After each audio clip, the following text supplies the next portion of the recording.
Class IAS academy. இப்போ நம்ம என்ன பார்க்க போறோம் அப்படின்னா டெய்லியும் தமிழ் இலக்கணம் செக்ஷன் வந்து ஒன்னொன்னா பார்த்துட்டு இருக்கோம். ஸோ இன்னைக்கான தமிழ் இலக்கணம் செக்ஷன் என்ன பார்க்க போறோம் அப்படின்னா 4 வகை குறுக்கங்கள் அந்த கிளாஸ் தான் பார்க்க போறோம். மொத்தமா சார்பு எழுத்துக்கள் 10 வகைப்படும். என்னென்னு பார்த்தோம் அப்படின்னா உயிர்மை, ஆயுதம், உயிரிழப்படை, ஒற்றலப்படை, குற்றியலுகரம், குற்றியலிகரம், ஐகார குறுக்கம், அவகார குறுக்கம், ஆயுத குறுக்கம், மகர குறுக்கம்னு இத்தனை இருக்கு. கரெக்டா? ஸோ இதுல நம்ம என்னென்ன பார்க்க போறோம்? இப்போ ஃபர்ஸ்ட் பார்க்கக்கூடியது ஐகார குறுக்கம், அதுக்கப்புறம் அவகார குறுக்கம், அதுக்கப்புறம் ஆயுத குறுக்கம், மகர குறுக்கம். இந்த 4 தான் இப்போ நம்ம பார்க்க போறோம். ஸோ என்னென்ன குறுக்கங்கள் எவ்வளோ மாத்திரையில ஒலிக்குது அப்படின்றத பார்க்கலாம். இதுல இருந்து கம்பல்சரி டிஎன்பிசி குரூப் 2 2A, அதே மாதிரி குரூப் 4ல SI question paper, police question paper எல்லாத்துலேயுமே நமக்கு இதுல இருந்து கொஸ்டின் வரும். ஸோ கண்டிப்பா இந்த வீடியோ உங்களுக்கு யூஸ்ஃபுல்லா இருக்கும். வாங்க கிளாஸ் பார்க்கலாம். 4 வகை குறுக்கங்கள். ஸோ என்னென்ன குறுக்கங்கள் இருக்கு அப்படிங்கிறத பார்க்கலாம். ஒவ்வொரு எழுத்துக்கும் அதை ஒழிப்பதற்கு உரிய கால அளவு அப்படின்னு சொல்லிட்டு உண்டு. ஸோ நம்ம எல்லாருக்குமே தெரியும் இல்லையா? கால அளவுனா முதல்ல என்னன்னு தெரிஞ்சுக்கணும். ஒரு முறை கண் இமைக்கவோ ஒரு முறை கை நொடிக்கவோ ஆகக்கூடிய அளவை தான் நம்ம என்ன சொல்லுவோம் அப்படின்னா கால அளவுன்னு சொல்லுவோம். அப்போ ஒரு தடவை நம்ம வந்து கண் இமைச்சோம் அப்படின்னா அதுக்கு பேர் குறி. 2 மாத்திரையா இருந்துச்சுன்னா அதோட பேரு நெடில். அரை மாத்திரையா இருந்துச்சுன்னா அதோட பேரு மெய் எழுத்து இல்லைன்னா ஆயுத எழுத்துன்னு சொல்றோம். கரெக்டா? ஸோ இப்போ ஐகார குறுக்கத்துக்கு எத்தனை மாத்திரைகள் இருக்கு அப்படின்னு டைரக்டா கொஸ்டின்குள்ள போயிடலாம். தேவையில்லாத கண்டென்ட்டை நம்மளும் ஒமிட் பண்ணிடலாம். ஓகேவா? ஸோ என்னென்ன இருக்குன்னு பார்ப்போம். ஃபர்ஸ்ட் ஐகார குறுக்கம். ஸோ இந்த ஐகார குறுக்கம் சொல்லி பார்த்தோம் அப்படின்னா ஐ இருக்கு, கை இருக்கு, பை இருக்கு. இந்த மாதிரி தனித்தனி வார்த்தைகளா ஐகார எழுத்து ஒழிச்சுது அப்படின்னா இது எத்தனை மாத்திரையில ஒழிக்குதுன்னா 2 மாத்திரை அளவில் ஒழிக்கும். ஸோ ஐகார குறுக்கம் தனக்கே உரிய ஒரு எழுத்தா ஒழிக்கும் போது 2 மாத்திரை அளவில் என்ன பண்ணணும்னா ஒழிக்கும். கை அப்படிங்கிறது ஓர் எழுத்து ஒரு சொல், அதுக்கு 2 மாத்திரை. பை அப்படிங்கிறது ஓர் எழுத்து ஒரு சொல், அதுக்கு 2 மாத்திரை. இன்னொன்று என்ன கொடுத்துருக்காங்க? ஐனே கொடுத்துருக்காங்க. ஐனா என்ன அர்த்தம்? தலைவன் அர்த்தம். ஸோ அதை தெரிஞ்சுக்கணும். ஐனா என்ன அர்த்தம்னா தலைவன் அர்த்தம். ஸோ இந்த மாதிரி ஒவ்வொரு எழுத்து ஒரு மொழியா வந்துச்சு அப்படின்னா அதுக்கு 2 மாத்திரை. இப்போ இதே ஐகார குறுக்கம் சொல்லின் முதலில் வரும்போது எத்தனை மாத்திரை அப்படிங்கிறத பார்க்க போறோம். ஸோ ஐகாரம் சொல்லின் முதலில் வரும்போது எத்தனை மாத்திரையா ஒலிக்குது? 1.5 மாத்திரை அளவில் ஒலிக்கும். அதே மாதிரி ஐகாரம் சொல்லின் இடையிலும் இறுதியிலும் வரும்போது 1 மாத்திரை அளவில் ஒலிக்கும். ஸோ அப்போ ஐகாரம் முழுமையா வருதுன்னா 2 மாத்திரை, சொல்லின் முதலில் வரும்போது 1.5 மாத்திரை, சொல்லின் இடையிலையும் இறுதியிலும் வரும்போது 1 மாத்திரை அளவில் ஒலிக்குது. இப்போ எடுத்துக்காட்டுகள் பார்க்கலாம். டைரக்டா 2 மாத்திரை அப்படின்னா ஐ, கை, பை. அதே மாதிரி சொல்லின் முதல் இடை இறுதியில நமக்கு வருது. அப்படி என்னெல்லாம் நமக்கு வருதுன்னு பார்க்கலாம். வையம் அப்படிங்கிறது சொல்லின் முதலில் வரக்கூடிய ஐகாரம். சமையல் அப்படின்னு நம்ம எடுத்துட்டோம் அப்படின்னா சொல்லின் இடையில் வரக்கூடிய ஐகாரம். பறவை அப்படின்னு நம்ம எடுத்துட்டோம் அப்படின்னா சொல்லின் இறுதியில் வரக்கூடிய ஐகாரம். ஸோ அப்போ ஐகார குறுக்கம் ஒரு எழுத்துல வந்துச்சுன்னா தனக்கே உரிய 2 மாத்திரை அளவில் ஒலிக்கும். முதலில் வந்தது அப்படின்னா 1.5 மாத்திரை அளவில் ஒலிக்கும். இடையிலையும் இறுதியிலும் வந்துச்சு அப்படின்னா முழுசா 1 மாத்திரை அளவில் ஒலிக்கும். இதுதான் ஐகார குறுக்கம். புரியுதா? நெக்ஸ்ட் பார்க்கக்கூடியது அவகார குறுக்கம்னா என்னன்னு சொல்லி பார்க்க போறோம். ஸோ வவ் அப்படிங்கிறத நம்ம என்ன சொல்லுவோம்னா அவகார எழுத்துன்னு சொல்றோம். இந்த மாதிரி அவகார எழுத்து ஒரு எழுத்து ஒரு சொல்லா வந்துச்சு அப்படின்னா தனக்குரிய 2 மாத்திரை அளவில் ஒலிக்கும். ஸோ எத்தனை மாத்திரை அளவில் ஒலிக்குது? 2 மாத்திரை அளவில் வந்து ஒலிக்கும். ஸோ அவகார குறுக்கம் தனக்குரிய ஒவ்வொரு எழுத்து ஒரு மொழியில வந்துச்சு அப்படின்னா தனக்குரிய 2 மாத்திரை அளவில் ஒலிக்கும். இப்போ அவகாரம் சொல்லின் முதலில் வந்தால் எத்தனை மாத்திரையில ஒலிக்குங்கிறதா பார்க்க போறோம். ஸோ ஔவையார், வௌவால். ஸோ சொல்லின் முதலில் நமக்கு வந்திருக்கு. கரெக்டா? ஸோ அந்த மாதிரி வந்துச்சு அப்படின்னா எவ்வளோ எழுத்துல இது ஒலிக்கும் அப்படின்னா 1.5 மாத்திரை அளவில் ஒலிக்கும். அவகாரம் தனியா வருது அப்படின்னா 2 மாத்திரை அளவில் ஒலிக்கும். சொல்லின் முதலில் வருது அப்படின்னா 1.5 மாத்திரை அளவில் ஒலிக்குது. ஓகேவா? இப்ப அவகார எழுத்துக்கு என்ன கிடையாது அப்படின்னா இடை எழுத்தும் கிடையாது, இறுதி எழுத்தும் கிடையாது. அப்ப அவகாரம் சொல்லின் இடையிலையும் இறுதியிலும் வராது. என்னென்ன பார்த்திருக்கோம்? 2 குறுக்கங்கள் பார்த்திருக்கோம். ஒன்னு ஐகார குறுக்கம், இன்னொன்னு அவகார குறுக்கம். இப்ப ஐகார குறுக்கம் ஒரு எழுத்து ஒரு மொழியா வரும்போது 2 மாத்திரை அளவுல ஒலிக்குது. கரெக்டா? அதே மாதிரியே சொல்லின் முதலில் வரும்போது 1.5 மாத்திரை அளவுல ஒலிக்குது. சொல்லின் இடையிலையும் இறுதியிலும் வரும்போது முழுசா 1 மாத்திரை அளவுல ஒலிக்குது. நெக்ஸ்ட் பார்த்தது அவகார குறுக்கம். ஒரு எழுத்து ஒரு மொழியா வந்தது அப்படின்னா அதுவும் ஐகார குறுக்கம் போல 2 மாத்திரை அளவுல ஒலிக்குது. இன்கேஸ் அது முதல் எழுத்துல வந்துச்சு, சொல்லின் முதலில் வருது அப்படின்னா 1.5 மாத்திரை அளவுல ஒலிக்குது. ஔகாரத்துக்கு இடையெழுத்தும் கிடையாது, இறுதி எழுத்தும் கிடையாது. புரிஞ்சுட்டா இந்த ரெண்டு குறுக்கமும்? நெக்ஸ்ட் பார்க்கக்கூடியது மகர குறுக்கம். ஸோ மகர குறுக்கம், மகர குறுக்கம்க்கு எடுத்துக்காட்டு அம்மா, பாடம், படித்தான் ஆகிய சொற்களிடம் மகர மெய்யெழுத்து தனக்குரிய அரை மாத்திரை அளவில் முழுமையாக ஒலிக்கிறது. முதல்ல மகர குறுக்கத்துக்கு எத்தனை மாத்திரைன்னு தெரிஞ்சுக்கணும். மகர குறுக்கத்துக்கு பொதுவாகவே எத்தனை மாத்திரைன்னா அரை மாத்திரை தான்.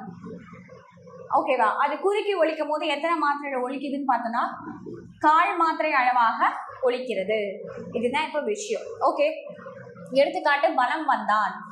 ஸோ இந்த வலம் வந்தான் அப்படிங்கிற சொல்ல நம்ம சொல்லி பார்க்கும்போது என்ன பண்ணுவோம், இந்த வலம்ல இருக்கு இல்லையா இம்மு, இதை நம்ம என்ன பண்ணிடுவோம்னா அன்சவுண்ட் ஆக்கிடுவோம். கரெக்டா? வலம் வந்தான் அப்படின்னு தான் சொல்லுவோம். வலம் வந்தான் அப்படின்னு நம்ம யாருமே ஃபுல்லா சொல்ல மாட்டோம். ஸோ அதனால இங்க மகர குறுக்கம் தனக்குரிய அரை மாத்திரை அளவிலிருந்து குறைந்து 1/4 மாத்திரை அளவாக என்ன பண்ணுதுன்னா ஒலிக்குது. ஸோ இதோட பேர் தான் மகர குறுக்கம். கிளியர்? ஸோ அப்போ மகர குறுக்கம் என்னென்ன வருது? வலம் வந்தான் தான் எடுத்துக்காட்டு. இது எப்படி ஒலிக்குது? தனக்குரிய அரை மாத்திரை அளவிலிருந்து குறைந்து 1/4 மாத்திரையாக ஒலிக்கிறது.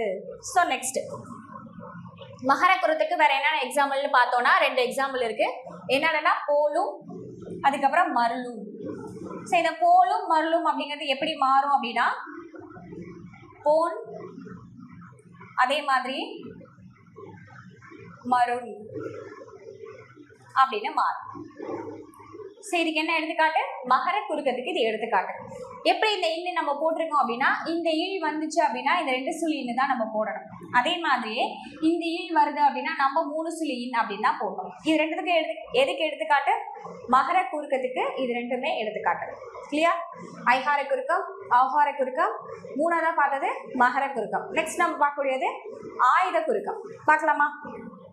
ஸோ ஆயுத குறுக்கம் அஃது, எஃகு ஆகிய சொற்களில் ஆயுத எழுத்து தனக்குரிய அரை மாத்திரை அளவில் ஒலிக்கும். நம்ம எல்லாருக்குமே நல்லா தெரியும் ஆயுத எழுத்தை ஒலிக்கும் கால அளவு எவ்வளோன்னு பார்த்தோம்னா அரை மாத்திரை. சரி, இப்போ ஆயுத குறுக்கமா மாறும்போது எவ்வளோ மாத்திரை ஒலிக்கும்னா 1/4 மாத்திரையாக ஒலிக்கும். ஸோ ஆயுதத்துக்கு எடுத்துக்காட்டு அஃது, எஃகு. இப்போ ஆயுத குறுக்கத்துக்கு எடுத்துக்காட்டு தான் பார்க்க போறோம். முள் பிளஸ் தீது, அது என்னவா தெரியுது? முட்டிது அப்படின்னு சொல்லி தெரியுது. கல் பிளஸ் தீது அப்படின்னா கட்சிது அப்படின்னு சொல்லி தெரியுது. இது எல்லாமே எதுக்கு எடுத்துக்காட்டு? ஆயுத குறுக்கம். ஸோ நமக்கு எப்பவுமே கொஸ்டின் பேப்பர்ல புக்ல இருக்கக்கூடிய எக்ஸாம்பிள்ஸ் தான் கொஸ்டின் பேப்பர்ல வரப்போகுது. அப்போ இங்க இருக்கக்கூடிய எக்ஸாம்பிள நம்ம ஞாபகம் வச்சுட்டாலே போதும். ஸோ அப்போ முட்டிது, கட்சிது அப்படின்னா ரெண்டும் எதுக்கு எடுத்துக்காட்டு? ஆயுத குறுக்கத்துக்கு எடுத்துக்காட்டு. ஆயுதத்துக்கான மாத்திரை அரை மாத்திரை. அது ஆயுத குறுக்கமா குறையும் போது 1/4 மாத்திரையா நமக்கு ஒலிக்கும். சரியா? ஸோ இவ்வளோதான் இதோட எக்ஸாம்பிள். இதோட 4 வகை குறுக்கங்களுமே முடிஞ்சிருச்சு. என்னென்ன குறுக்கம்? ஐகார குறுக்கம், ஔகார குறுக்கம், மகர குறுக்கம், ஆயுத குறுக்கம். கம்பல்சரி இதுல இருந்து உங்களுக்கு கொஸ்டின் இருக்கும். நம்ம வேணா ஒரு புக் பேக் அடிச்சு பார்க்கலாம். வேக்கை என்னும் சொல்லின் ஐகார குறுக்கம் பெரும் மாத்திரையோட அளவு என்னன்னு சொல்லி கேட்குறாங்க. இப்போ ஃபார் எக்ஸாம்பிள் வேக்கைன்னு இருக்கு இல்லையா, இதுல ஐ அப்படிங்கிற எழுத்து எங்க ப்ரொனன்சியேட் ஆகுது? கடைசியில தான் ப்ரொனன்சியேட் ஆகுது. கை அப்படின்னா எதை சொல்லுது? ஐ அப்படிங்கிறத சொல்லுது. அப்போ இறுதியில வந்துச்சுன்னா ஐகார குறுக்கத்துக்கு எத்தனை மாத்திரைன்னு படித்தோம்? 1 மாத்திரைன்னு படித்தோம். ஸோ இதுதான் இந்த கொஸ்டினுக்கான ஆன்சர். நெக்ஸ்ட் மகர குறுக்கம் இடம்பெறாத சொல் எதுன்னு சொல்லி கேட்டிருக்காங்க. கரெக்டா? நம்ம என்னெல்லாம் எடுத்துக்காட்டுல பார்த்தோம்? இதை எடுத்துக்காட்டுல பார்த்தோம், இதை எடுத்துக்காட்டுல பார்த்தோம், இதையும் பார்த்தோம். வலம் வந்தான் தானே படித்தோம். வலம் வந்தான். ஸோ அதே மாதிரி தான் என்னவும் இருக்கு, பழம் விழுந்தது அப்படிங்கிறதும் இருக்கு. அப்போ இந்த கொஸ்டினுக்கான ஆன்சர் என்ன? பணம் கிடைத்தது அப்படிங்கிறது தான் இந்த கொஸ்டினுக்கான ஆன்சர். ஸோ நெக்ஸ்ட் சொல்லின் முதலில் மட்டும் வருபவை எதுன்னு சொல்லி கேட்குறாங்க. ஔகார குறுக்கம். ஸோ ஔகார குறுக்கம் எங்க மட்டும்தான் வரும்? சொல்லின் முதலில் மட்டும்தான் வரும். இடையிலையும் இறுதியிலையும் ஔகார குறுக்கம் நமக்கு வராது. உங்களுக்கு கண்டிப்பா புரிஞ்சிருக்கும்னு நினைக்கிறேன். ஸோ இதோட 4 வகை குறுக்கங்கள் நமக்கு முடியுது. பார்த்துக்கோங்க. ஸோ இப்போ நம்ம நெக்ஸ்ட் என்ன பார்க்க போறோம் அப்படிங்கிறத குற்றியல் லுகரம், குற்றியல் லிகரம்னா என்னன்னு சொல்லி பார்க்க போறோம். பார்க்கலாமா? குற்றியல் லுகரம், குற்றியல் லிகரம் இது 2 தான் பார்க்க போறோம். ஸோ இது வந்து நமக்கு எப்பவுமே ஒரு கொஸ்டின் அப்படிங்கிறது இருக்கு. பார்க்கலாமா? முதல்ல குற்றியல் லுகரம்னா என்னன்னு சொல்லி பார்க்க போறோம். ஸோ தமிழ் எழுத்துல நம்ம என்னென்னலாம் சொல்லுவோம்னா முதல் எழுத்து சார்பு எழுத்துன்னு 2 வகைப்படும். ஸோ சார்பு எழுத்து எதெல்லாம் பார்த்தோம்னா உயிர்மை, ஆயுதம், உயிரிழப்படை, ஒற்றளப்படை. குற்றியலுகரம், குற்றியலிகரம், ஐகார குறுக்கம், அவகார குறுக்கம், மகர குறுக்கம், ஆயுத குறுக்கம். ஆல்ரெடி பிஃபோர் கிளாஸஸ்ல நம்ம என்னென்ன பார்த்துருக்கோம்னா உயிர்மை பார்த்துருக்கோம், ஆயுதம் பார்த்துருக்கோம், ஐகார குறுக்கம், அவகார குறுக்கம், மகர குறுக்கம் பார்த்துருக்கோம். அதே மாதிரி ஆயுத குறுக்கமும் பார்த்துட்டோம். இப்போ நம்ம என்ன பார்க்க போறோம்னா குற்றிய லுகரமும் குற்றிய லிகரம் தான் என்னன்னு சொல்லி பார்க்க போறோம். ஸோ இப்போ குற்றிய லுகரம்னா என்னன்னு சொல்லி பார்க்கலாம். ஸோ குற்றிய லுகரம் குழந்தை, வகுப்பு, பாக்கு ஆகிய சொற்களை சொல்லி பாருங்கள். 3 சொற்களிலுமே என்ன இருக்கு அப்படின்னா கு என்ற எழுத்து அப்படின்னு சொல்லிட்டு நமக்கு இருக்கு. குற்றிய லுகரத்துல மொத்தமா எத்தனை எழுத்துக்கள் இருக்கும்னா 6 வல்லின உகரங்கள் அப்படிங்கிறது இருக்கும். ஸோ அந்த 6 வல்லின உகரங்கள் என்னென்னு பார்த்தோம்னா கு, சு, டு, து, பு, ரு. இது எப்படி சொல்லுவோம்? குசுடு துப்புரு அப்படின்னு சொல்லுவோம். ஸோ இந்த 6 வல்லின உகரங்கள் அப்படிங்கிறதுக்கு பேரு தான் குற்றிய லுகரம் அப்படின்னு சொல்லி அர்த்தம். ஸோ இந்த குற்றிய லுகரங்கள் என்ன ஆகும் அப்படின்னா தன்னுடைய ஒரு மாத்திரைக்கு பதிலாக அரை மாத்திரை அளவில் ஒலிக்கும். அதுதான் குற்றிய லுகரம்னு சொல்றோம். ஸோ இவ்வாறு தனக்கே உரிய ஓசையில் குறைந்து ஒலிக்கும் உகரம் குற்றிய லுகரம். குறுமை கூட்டல் இயல் கூட்டல் உகரம் குற்றிய லுகரம். ஸோ இந்த ஒரே ஒரு பிரித்தெழுதுகளை நிறைய கொஸ்டின் பேப்பர்ல கேட்டிருக்காங்க. குற்றிய லுகரத்தை பிரித்து சொல்லுங்க அப்படின்னா குறுமை கூட்டல் இயல் கூட்டல் உகரம். போலீஸ் எக்ஸாம்ல கேட்டிருக்காங்க, எஸ்ஏ எக்ஸாம்ல கேட்டிருக்காங்க, டிஎன்பிஎஸ்சில 4, 2, 2A, 1ன்னு சொல்லி நிறைய கொஸ்டின் பேப்பர்ல இதை நம்ம கேட்டிருக்காங்க. ஸோ பார்க்கலாம். ஸோ அப்போ குற்றிய லுகரம் பிரிச்சு எழுதணும்னா குறுமை கூட்டல் இயல் கூட்டல் உகரம்னு சொல்லுவோம். ஸோ இந்த குழந்தை, வகுப்பு, பாக்கு அப்படின்னு இருக்கு இல்லையா, அதுக்கு தான் எடுத்துக்காட்டு கொடுத்துருக்காங்க. காசு, ஸோ காசு, எக்குன்னு இருக்குல்ல கூ இருக்கு, பயறு அப்படின்னா ரூ இருக்கு, பாட்டு அப்படின்னா டூ அப்படிங்கிறது இருக்கு, பந்துனா தூ அப்படின்னு சொல்லிட்டு இருக்கு, சால்புனா பூ அப்படின்னு சொல்லிட்டு இருக்கு. ஸோ அப்போ குற்றிய லுகருக்கு என்னென்ன எடுத்துக்காட்டுனா குசுடு துப்புரு. இது தன்னுடைய ஒரு மாத்திரை அளவிலிருந்து குறைந்து அரை மாத்திரை அளவாக ஒலிக்கக்கூடியதுக்கு பேர் தான் குற்றிய லுகரம். குற்றிய லுகரத்தை பிரித்தெழுதுகளை கேட்டாங்கன்னா குறுமை கூட்டல் இயல் கூட்டல் உகரம் அப்படிங்கிறது தான் ஆன்சர். ஸோ அதுக்கான எடுத்துக்காட்டு பார்த்துட்டோம். காசு, எக்கு, பயறு, பாட்டு, பந்து, சால்பு. இது எல்லாமே என்னன்னா குற்றிய லுகரங்களுக்கான எடுத்துக்காட்டு. இப்போ இந்த குற்றிய லுகரம் எத்தனை வகைப்படும் அப்படின்னு சொல்லி பார்த்தோம்னா ஸோ அதுக்கு முன்னாடி தெரிந்து கொள்வோட ஒரு பாக்ஸ் கொடுத்துருக்காங்க, அதை பார்க்கலாம். தமிழ் எழுத்துக்களை குறிப்பிடுவதற்கு நம்ம என்னென்ன வார்த்தைகள்லாம் யூஸ் பண்றோம் அப்படின்னா கரம், கான், காரம், கேனம் ஆகிய எழுத்துக்களை நம்ம பயன்படுத்துறோம். இது எதுக்குள்ள வரும்னு சொல்லிட்டு தான் நம்ம பார்க்க போறோம். குற்றிய எழுத்துக்களை குறிக்க என்ன வார்த்தை உபயோகப்படுத்துறோம்னா கரம் அப்படிங்கிற வார்த்தையை பயன்படுத்துறோம். ஸோ நெடில் எழுத்துக்களை குறிக்க கான் அப்படிங்கிற வார்த்தையை என்ன பண்றோம்னா பயன்படுத்துறோம். ஸோ குறி நெடில் எழுத்துக்களை குறிக்க காரம் அப்படிங்கிற வார்த்தையை என்ன பண்றோம்னா பயன்படுத்துறோம். ஸோ ஆயுத எழுத்தை குறிக்க கேனம் அப்படிங்கிற வார்த்தையை பயன்படுத்துறோம். ஸோ அந்த ரோஸ் கலர்ல இருக்கிறத தெரிஞ்சுக்கிறத விட இதை நம்ம தெரிஞ்சுக்கிட்டோம்னாலே நமக்கு மேட்ச் த ஃபாலோவிங்ல இதை கேட்பாங்க. ஸோ குறில் எழுத்துக்கள் அப்படின்னா கரம், நெடில் எழுத்துக்கள் அப்படின்னா கான், குறில் நெடில் அப்படின்னா காரம், ஆயுத எழுத்து அப்படின்னா கேனம்னு சொல்லி இருக்கும். ஸோ பாக்ஸ் கண்டென்ட் எப்பவுமே நமக்கு எப்படின்னா இம்பார்ட்டன்டான ஒரு விஷயம். ஸோ நெக்ஸ்ட் போலாமா? இப்போ நம்ம பார்க்கக்கூடியது குற்றிய லுகரத்தின் வகைகள். குற்றிய லுகரம் மொத்தமாக எத்தனை வகைப்படும்னா 6 வகைப்படும். ஸோ எத்தனை வகைப்படும்? 6 வகைப்படும். எப்படி ஈஸியாக ஞாபகம் வச்சுக்கிறது தான் பார்க்க போகிறோம். முதல்ல பார்க்கக்கூடியது நெடில் தொடர் குற்றிய லுகரம். ஸோ இந்த நெடில் தொடர் குற்றிய லுகரம் எப்படி இருக்கும் அப்படின்னா எல்லாமே நெடில் எழுத்துக்களாக இருக்கும். ஃபார் எக்ஸாம்பிள் பா, மா, பா, கா, ஆவண்ணா. ஸோ இந்த மாதிரி நெடிலாக இருந்துச்சு அப்படின்னா அதோட பேர் நெடில் தொடர் குற்றிய லுகரம். நம்ம எப்படி ஞாபகம் வச்சுக்கிறோம்? எல்லாமே நெடில் எழுத்துக்களாகவே இருக்கும். நெக்ஸ்ட் பார்க்கக்கூடியது ஆயுத தொடர் குற்றிய லுகரம். இதுல கம்பல்சரி என்ன இருக்கும்? எல்லாமே ஆயுத எழுத்துக்களா இருக்கும். ஃபார் எக்ஸாம்பிள் எக்கு, அக்து. கொஸ்டின் பேப்பர்ல எக்ஸாம்பிள் தான் கேட்பாங்க. ஸோ அப்போ ஆயுத தொடர் குற்றிய லுகரத்துக்கு எடுத்துக்காட்டு எக்கு, அக்து. நெக்ஸ்ட் உயிர் தொடர் குற்றிய லுகரம். ஸோ இந்த உயிர் தொடர் குற்றிய லுகரத்துல என்ன இருக்குன்னு பார்த்தீங்கன்னா உயிரெழுத்துக்கள் இடம்பெற்றிருக்கும். ஆலேருந்து அவு வரைக்கும் இருக்கக்கூடிய உயிரெழுத்துக்கள் இடம்பெற்று இருக்கும். இதோட பேரு தான் உயிர் தொடர் குற்றிய லுகரம். ஃபார் எக்ஸாம்பிள் அரசு. ஸோ ரா இருக்கு இல்லையா, ஈர்க்கூட்டல ஆன்னு நம்ம சொல்றோம். ஸோ ஈர்க்கூட்டல ரான்னு சொல்றோம். அடுத்து 9ல இப்பு கூட்டலாங்கிறது ப. ஸோ அதே மாதிரி கயிறுன்னு இருக்கு, ஈ கூட்டல் ஈ ஈ. வரலாறுன்னு இருக்கு, ஈ கூட்டல் ஆவண்ணா விழா. ஸோ அப்போ இதோட பேர் என்னன்னா உயிர்த்தொடர் குற்றிய லுகரம். நெக்ஸ்ட் பார்க்கக்கூடியது வன்தொடர் குற்றிய லுகரம். ஸோ வல்லின எழுத்துக்கள் நமக்கு தெரியும் இல்லையா, கசட தப்பற. இதில் ஏதாவது ஒரு வார்த்தை நமக்கு இடம்பெற்றுச்சுன்னா அதோட பேர் வன்தொடர் குற்றிய லுகரம். ஃபார் எக்ஸாம்பிள் பாக்கு, இச்சுக்கு பேச்சு, இட்டுக்கு பாட்டு, இத்துக்கு பத்து, இப்புக்கு உப்பு, இருக்கு பற்று. ஸோ அப்போ இதோட பேர் என்னன்னா வன்தொடர் குற்றிய லுகரம். நெக்ஸ்ட் மென்தொடர் குற்றிய லுகரம்னா என்னன்னு தான் பார்க்க போறோம். ஸோ இந்த மென்தொடர் குற்றிய லுகரத்துல பார்த்தோம் அப்படின்னா ஞனன நமன அப்படிங்கிற மெல்லின எழுத்துக்கள் 6 இடம்பெற்றுச்சுன்னா அதோட பேரு மென்தொடர் குற்றிய லுகரம். ஃபார் எக்ஸாம்பிள் இங்குக்கு பங்கு, இஞ்சுக்கு மஞ்சு, இன்னுக்கு பண்பு, இந்துக்கு பந்து, இம்முக்கு அம்பு, இன்னுக்கு கன்று. ஸோ இது எல்லாத்தோட பேரும் மென்தொடர் குற்றிய லுகரம். நெக்ஸ்ட் நம்ம பார்க்கக்கூடியது இடைத்தொடர் குற்றிய லுகரம். எழல வழல அப்படின்னு சொல்றோம் இல்லையா, இந்த 6 இடையின எழுத்துக்களும் இடம்பெற்றிருக்கூடிய குற்றிய லுகரம் இடைத்தொடர் குற்றிய லுகரம். ஸோ எழல வழல.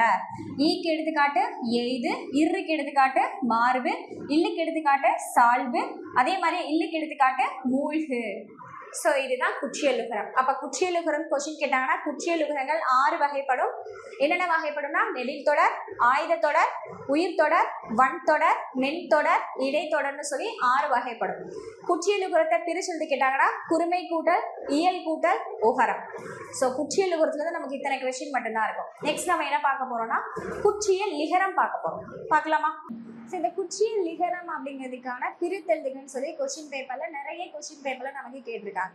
ஸோ குற்றிய லுகரத்தை பிரித்தெழுதுக அப்படின்னா குறுமை கூட்டல், இயல் கூட்டல், இகரம் அப்படிங்கிறதுக்கு பேர் தான் குற்றிய லிகரம். ஸோ குறுமை கூட்டல், இயல் கூட்டல், இகரம் அப்படிங்கிறது குற்றிய லிகரம்.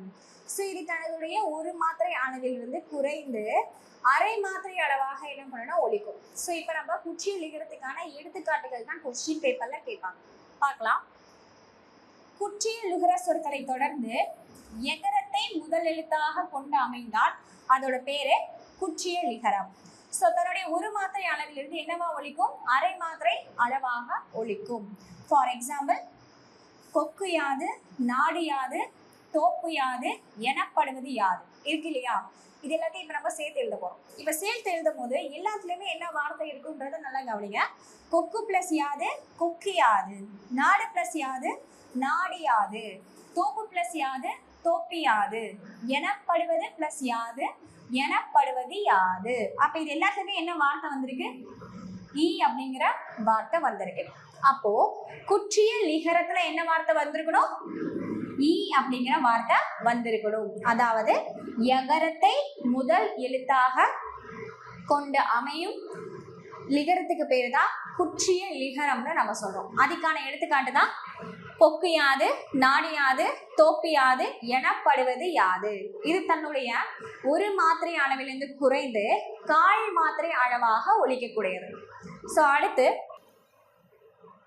மியான்னு கொடுத்துருக்காங்க இல்லையா.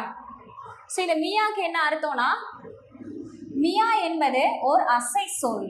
இதுவே ஒரு தடவை கொஸ்டின் பேப்பர்ல கேட்டிருந்தாங்க. ஸோ மியா அப்படிங்கிறது என்ன சொல்லுன்னு கேட்பாங்க. மியா என்பது ஒரு அசை சொல்லுன்னு அர்த்தம். ஸோ ஓசை நயத்திற்காக வருவதுதான் மியா. ஸோ இந்த மியால என்ன கொஸ்டின் வரும்ன்றதா பார்க்க போறோம். ஸோ கேள்மியா செல்மியா. ஸோ அதை நம்ம எப்படி எழுதுவோம், கேள்மியா செல்மியான்னு எழுதுவோம். ஆல்ரெடி நான் சொல்லி கொடுத்துருக்கேன். இந்த இல் கூட்டா எந்த இன் வரணும்னா 3 சுழி இன் வரணும். ஸோ இந்த இல் கூட்டா என்ன இன் வரணும்னா 2 சுழி இன் அப்படிங்க சொல்லிட்டு நமக்கு வரணும். கரெக்டா? ஸோ அப்போ மியானா என்ன நமக்கு ஞாபகம் இருக்கணும், மியா என்பது ஒரு அசை சொல். எடுத்துக்காட்டுகள் கேள்மியா செல்மியா. இதுதான் குற்றிய லிகரத்துக்கு எடுத்துக்காட்டுகள். ஸோ குற்றிய லிகரம் தற்போது எதுல கிடையாதுன்னா உரைநடை வழக்கில் இல்லை. நம்ம எதுல மட்டும்தான் பயன்படுத்துறோம், இலக்கியங்களில் மட்டுமே பயன்படுத்துகிறோம். ஸோ நம்ம 2 பார்த்துருக்கோம், குற்றிய லிகரம், குற்றிய லிகரம். ஸோ குற்றிய லிகரம் ரொம்பவே ஈஸி. குறுமை கூட்டல், இயல் கூட்டல், இகரம் தனக்குரிய ஒரு மாத்திரை அளவிலிருந்து குறைந்து கால் மாத்திரை அளவாக ஒழிக்கும், அரை மாத்திரை அளவாக ஒழிக்கக்கூடியது குற்றிய லிகரம். எதை முதன்மைப்படுத்தும்னா எகரத்தை முதன்மைப்படுத்தும். நெக்ஸ்ட் மியா அப்படிங்கிறது ஒரு அசை சொல். அதுக்கு எடுத்துக்காட்டு கேள்வியா செம்மியா. ஓகே, இவ்வளோதான் நம்ம கொஸ்டின். ஒரு புக் இருக்குன்னா எது நம்ம கொஸ்டின் ஏரியாவோ அதை மட்டும் தான் நம்ம என்ன பண்ணுவோம்னா படித்து டிவிஷன் பண்ண போகிறோம். So thank you.